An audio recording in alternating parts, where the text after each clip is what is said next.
I'm Zach from Four Ounces of Freedom. My next guest makes his return to the One Championship cage on November 8th when he faces off against Mohammed Raba. He's Eddie Silky Smooth Abasolo. How's it going today, Eddie?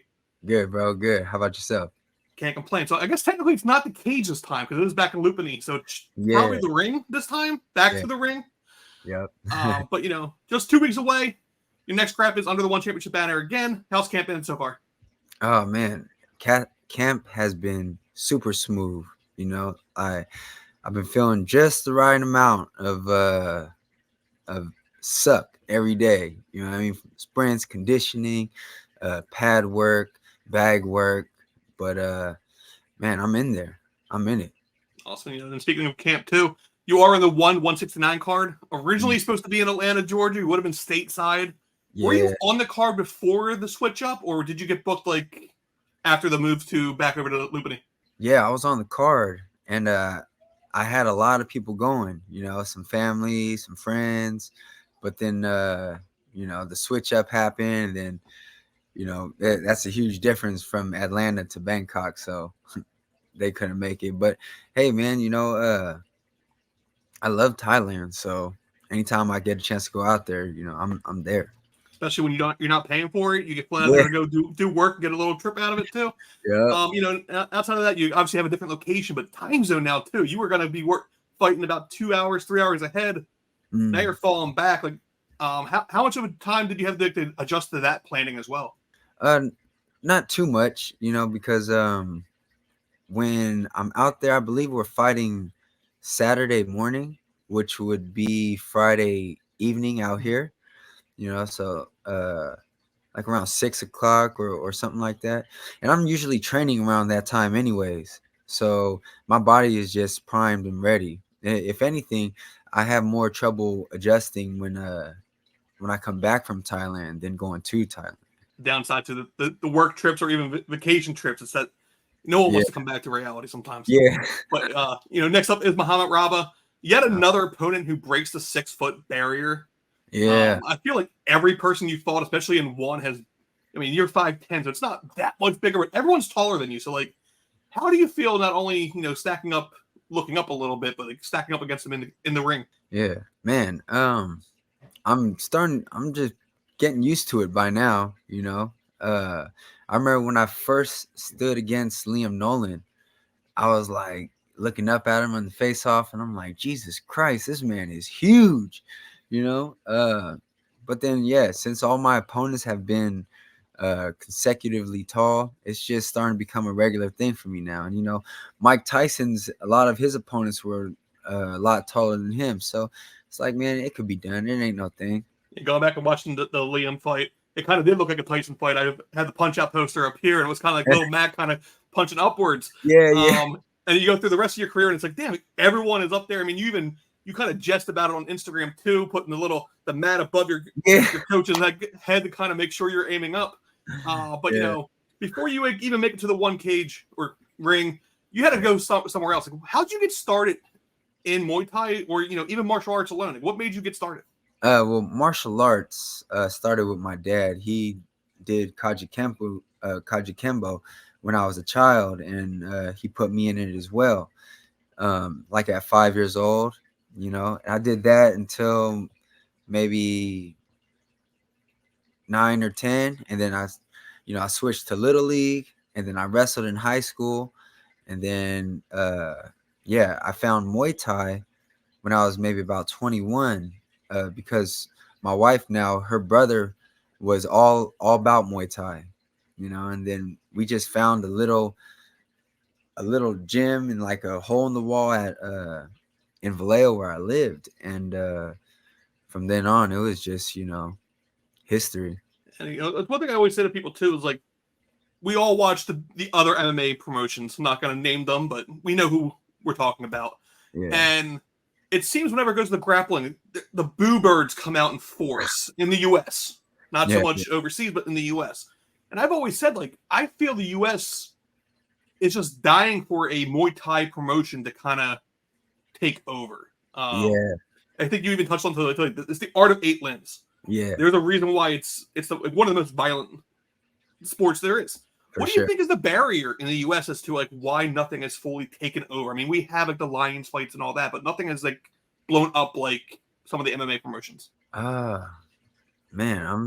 I'm not too sure. I can't quite put my finger on it. And since I'm ignorant about it, the only thing that I could think about would be some type of politics that I'm unaware of, you know. But I feel like I don't know, because these days I feel like it has blown up, but you know, we don't have like a one platform. Well, now they're coming to the US, you know what I mean? It's helping us blow up.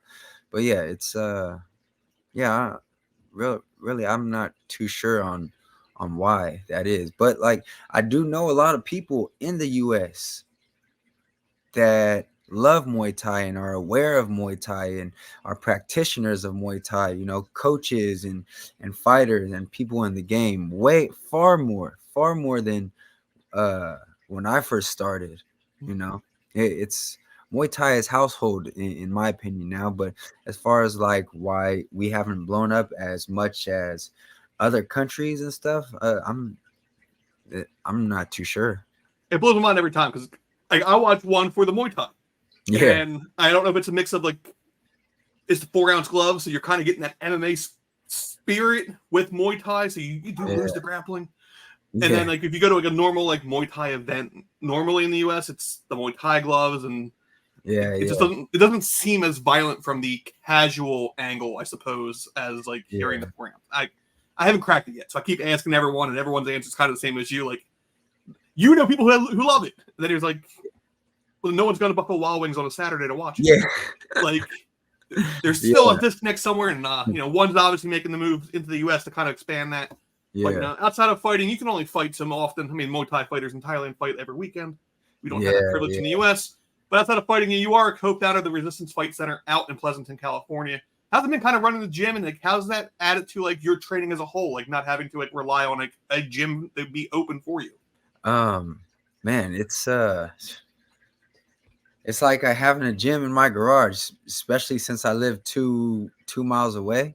You know, I can go to the gym whenever I want, um, and just geek out. You know, like I'm so obsessed over this thing, and I love it so much that it's I'm living the dream right now. You know, I'm doing what I love, and I can go to the gym whenever I want for as long as I want. And not only that, like since I'm only 2 miles away now, because for the majority of my career, I was about an hour away from my house and my gym. Uh, so it was hard seeing my family, you know, my wife, my kids. But now we could see each other whenever. They could come to the gym. I could come home real quick. But for the most part, man, it's lovely. And speaking of the dream continues in the ring in 2 weeks Yeah, over in Thailand against Muhammad, who is kind of like you. You both are right on the cusp of that top five. You go up and you test it, and yeah, things don't go your way that night. Do you yeah, think this fight, a win here gets you into that like top five talk again? Maybe you fight the number five again, or so on. yeah. Like, where do you think a win here takes you? Yeah, I believe the direction that you mentioned is where it takes me because uh, I've fought Luke, my last fight. You know, I believe he's number 5 right now. Mhm. Um, when Sidichai, he's number 2. When I fought Nicholas Larson, he was number 4, number 5, one of those. You know, so it's like I'm top 5 caliber.